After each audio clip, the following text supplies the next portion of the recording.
How to create a canvas texture action in Photoshop. Hello and welcome to another video tutorial. Today I'll teach you how you can make a realistic texture action for your paintings, logos, and illustrations using Adobe Photoshop.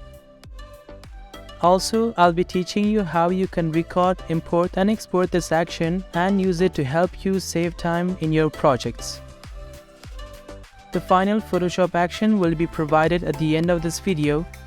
You can download and import it to your Photoshop Actions library to help you save time and apply this effect at any time. So relax and enjoy the video.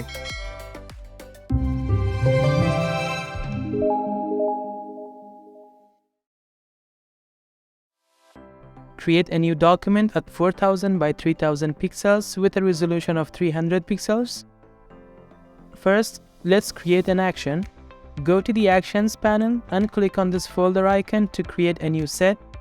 Rename it, for example, Textures Action. Now click on this plus button to create a new action. Rename it, then locate it to the set you created earlier and hit Record to start the recording. If you have noticed this red circle, that means the recording has been started.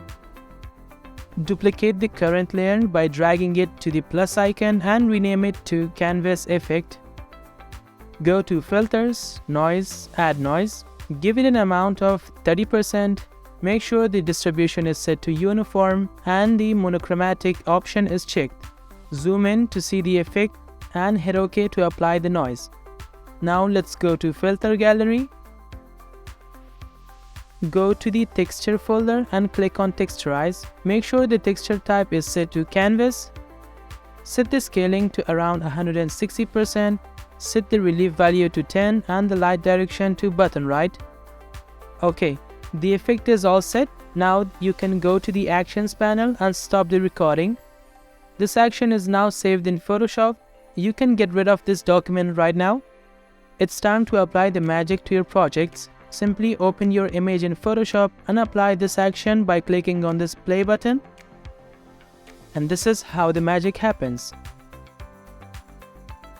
To import the downloaded action that I've created, just simply click on this line button and hit Load Action.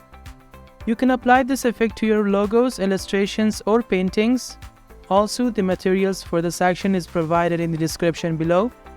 You're free to use it for your personal or learning purpose. Feel free to post your feedback in the comment section and stay tuned for future videos. Till the next video, take care and goodbye.